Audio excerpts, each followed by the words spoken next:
ছাব্বিশের বিধানসভা নির্বাচনের আগে বিভিন্ন জেলা নিয়ে সাংগঠনিক বৈঠক সারছেন অভিষেক বন্দ্যোপাধ্যায়। যেমন উত্তর দিনাজপুরের আজ বহরমপুর জেলা সাংগঠনিক জেলার সঙ্গে, এর আগে আলিপুরদুয়ার, কোচবিহার এই সব জেলার সঙ্গে বৈঠক আমরা দেখেছি, জলপাইগুড়ি। আজকে উত্তর দিনাজপুর এবং বহরমপুর। ছাব্বিশের সাংগঠনিক নির্বাচন, ছাব্বিশের আগে সাংগঠনিক যে বৈঠক, সেই বৈঠক নিয়েই ব্যস্ত অভিষেক বন্দ্যোপাধ্যায় এবং তার সঙ্গে সঙ্গে সুর বেঁধে দিচ্ছেন যে এনআরসি এবং এসআইআর এবং পরিযায়ী শ্রমিক বাংলা ভাষা আন্দোলনের সুর বেঁধে দিচ্ছেন। কথা বলবো প্রতিনিধি আবিরের সঙ্গে। আবির, বহরমপুরে মাঝে মধ্যেই আমরা দেখি সংগঠনে বেশ কোন্দল, বিভিন্ন নেতার সঙ্গে নেতার। এই বিষয়টি তো নিশ্চয়ই এখানে বড়সড়ভাবে আলোচনা হবে। দেখো, উত্তর দিনাজপুর নিয়ে বৈঠক শেষ হয়েছে, এই মুহূর্তে বহরমপুর নিয়ে তিনি বৈঠক করছেন। আচ্ছা, অবশ্যই গোষ্ঠীদ্বন্দ্বের বিষয় থাকবে এবং সেক্ষেত্রে দাঁড়িয়ে দলের যারা কর্মীরা রয়েছেন, নেতারা রয়েছেন, তাদের যে ভূমিকা, তাও বিভিন্ন যে রিপোর্ট এসছে তার প্রেক্ষিত নিয়েই আলোচনা চলছে। যেমন উত্তর দিনাজপুরের ক্ষেত্রে বৈঠকে উল্লেখিত হয়েছে সেটা হচ্ছে যে রায়গঞ্জ পুরসভা এলাকার সবকটা বুথে তৃণমূল কংগ্রেস কি করে পিছিয়ে গেল। আলোচনা হচ্ছে করণদিঘি এবং রায়গঞ্জ বিধানসভা এলাকাগুলিতে যে ফল, তা নিয়ে তিনি উষ্মা প্রকাশ করেছেন।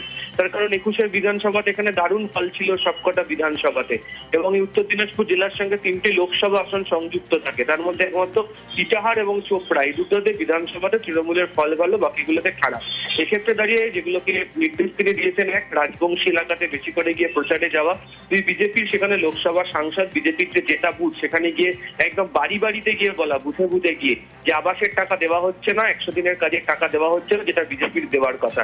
এছাড়া পরিযায়ী শ্রমিক উত্তর দিনাজপুরে প্রচুর, তাহলে তাদের জন্য বিশেষ ব্যবস্থা করে যাওয়া। এবং সব থেকে গুরুত্বপূর্ণ যেটা, সেটা হচ্ছে যারা বিতর্কিত, যারা পরীক্ষিত নন, যাদের নিয়ে মানুষের প্রচুর অভিযোগ রয়েছে, এমন কোনো নেতা বা কর্মীকে সামনে রাখা যাবে না। যারা দলের পুরনো দিনের কর্মী, যারা ডেডিকেটেড, যারা পরীক্ষিত, তাদেরকে সামনে রেখে যাতে সমস্ত ধরনের কর্মসূচি এবং প্রচারে যেতে পারা যায়, সেই বিষয় নিয়েও কার্যত আজকে নেতাদেরকে জানিয়ে রেখেছেন অভিষেক বন্দ্যোপাধ্যায়। বেশ,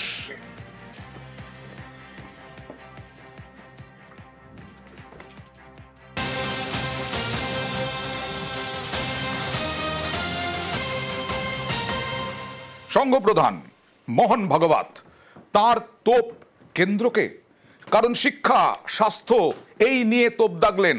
বললেন আগে শিক্ষা, স্বাস্থ্য, সেবা পাওয়া যেত, এখন সেটা হচ্ছে পরিষেবা সামর্থ্যের বাইরে, এই বলে তোপ দাগলেন।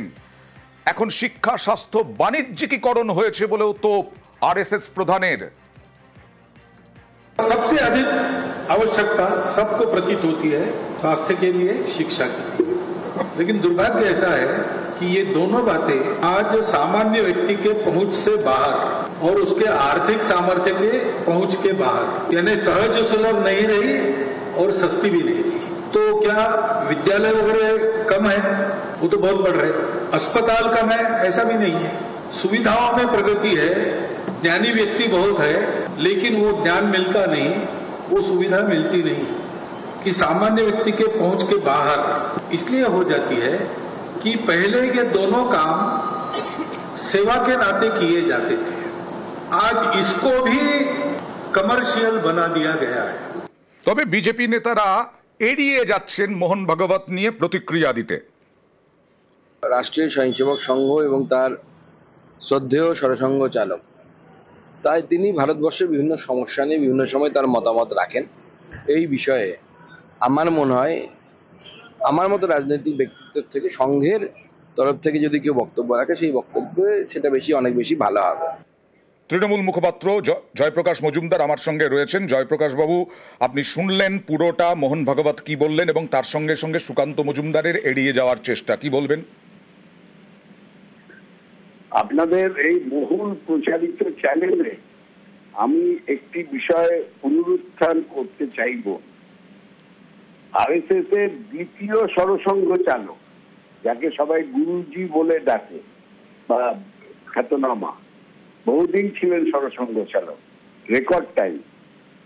তিনি সেই সময়কার জনসংঘ পার্টি সম্বন্ধে বলেছিলেন যে আমরা এই পার্টির অভিভাবক, আমরা একে চালিত করব, আমাদের কথা মতন এরা চলবে, জনসংঘের কথা বলতে, এবং দরকার হলে আমাদের হাতে একটা ছত্তি আছে। আপনি জানেন ছত্তি বলে যে ঘোড়া চালানোর সময় যে চাবুক বা বেত যেটা ব্যবহার করা হয় সেইটা বলেছিলেন প্রয়োজন হলে সেইটা দিয়ে আমরা শাসন করব। এটা তখনকার কথা। আজকে নতুন এখনকার যিনি সরসংঘ চালক মোহন ভাগবতজি সেই বলছেন যে এখনকার নতুন পুনর্জন্মে বিজেপি হয়েছে, জনসংঘ থেকে বিজেপি, তারা জনগণের কাজ করছে না, তারা মানুষের স্বার্থে কাজ করছে না। একদিকে তো বেকারত্ব আছে, মূল্যবৃদ্ধি আছে, তার সঙ্গে জুড়েছেন শিক্ষা ও স্বাস্থ্য মানুষের আওতার বাইরে চলে গেছে। তো উনি কি শুধু মুখে বলে ছেড়ে দেবেন, না সরসংঘ চালক হিসেবে ওই সবটি ব্যবহার করবেন যে মোদি বাহার যাও, ক্লাসরুম কা বাহার যাও, এটা কি বলবেন? ওকে, ধন্যবাদ।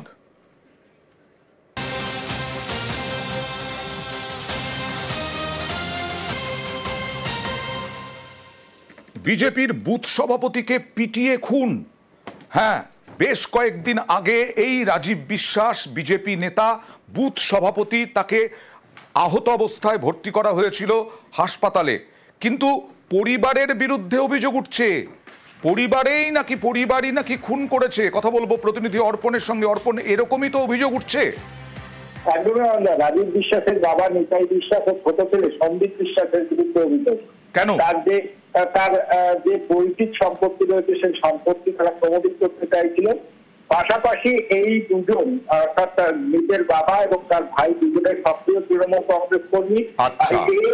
যিনি মৃত রাজীব বিশ্বাস, তিনি বুথ সভাপতি। স্বাভাবিকভাবেই নিজেদের মধ্যে একটা দ্বন্দ্ব ছিল এবং সেই কারণে তাকে বেধড়ক মারধর করা হয়, ধারালো অস্ত্র দিয়ে মারা হয়, বারুইপুর মহকুমা হাসপাতালে মাথা সেলাই করতে নিয়ে যাওয়া হয়। সেখানে গিয়ে বলা হয় যে গাড়ির থেকে পড়ে গিয়েছে এবং তাকে চিকিৎসা করার পর আবার বাড়িতে এনে আবার বেধড়ক মারধর করা হয়।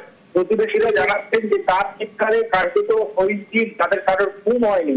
এরপরই ভোরে তার মৃত্যু হয়। আবার বাবা ভাই কি বলছে? বাবা ভাইকে কি জিজ্ঞাসাবাদ করা হচ্ছে? দেখো, গতকালই অভিযোগ দায়ের হয়েছে বাবা এবং ভাইয়ের বিরুদ্ধে। এরপর থেকেই অভিযুক্ত বাবা ও ভাই দুজনেই তারা পলাতক রয়েছেন। পুলিশ অস্বাভাবিক মৃত্যুর মামলা রুজু করে তদন্ত শুরু করেছে। ওকে, বেশ। রাজীব বিশ্বাসকে পিটিয়ে তার নিজের বাড়িতে খুন করে, সেই বডিটাকে তার বাড়িতেই রেখে দেয়। পরের দিন 9 তারিখে রাত্রিবেলা একটা অ্যাম্বুলেন্স এনে তাকে বারুইপুর হসপিটালে নিয়ে যাওয়া। যারা করেছে এই ঘটনাটা তারা বারুইপুর হসপিটালের তৃণমূল ইউনিয়নের অ্যাম্বুলেন্স ইউনিয়নের সঙ্গে যুক্ত। বারুইপুর হসপিটালের রাত 1:30টার ফুটেজ, একটা নৃশংসভাবে একটা 22 বছরের ছেলেকে বিজেপি করার অপরাধে এবং একটা অসাধু প্রমোটার চক্র তার সম্পত্তিটাকে নেবে বলে, যার মধ্যে বারুইপুরের তৃণমূল নেতা, প্রভাবশালী নেতা এবং তার ছেলে জড়িত। এটা সম্পূর্ণ আমাদের ওদের পারিবারিক ব্যাপার। এটা আমরা পুলিশ প্রশাসনকে জানানোর পরে পুলিশ প্রশাসন যথাযথ ব্যবস্থা নেবে। কোন রাজনৈতিক দলের সমর্থক ছিল? সেটাও আমরা বলতে পারবো না ঠিকঠাক করে, কারণ ওরা ওইভাবে থাকে, ওদের সঙ্গে কারোর সঙ্গে পাড়ার সম্পর্কও নেই। ওরা এসে বলছে দিদি আমাদের এই ব্যাপার, এরকম তো মারা গেছে না কি হয়েছে বুঝতে পারছি না। তা আমি বললাম যে দেখুন আমি তো ডাক্তার নই, আপনারা হসপিটালে নিয়ে যান, ওখানে ডাক্তাররা দেখে যা বলবে সেই মতন তারা ব্যবস্থা নেবে। আমি চাইছি যে যদি অপরাধ করে থাকে তাহলে নিশ্চয়ই তাদের শাস্তি হওয়া উচিত।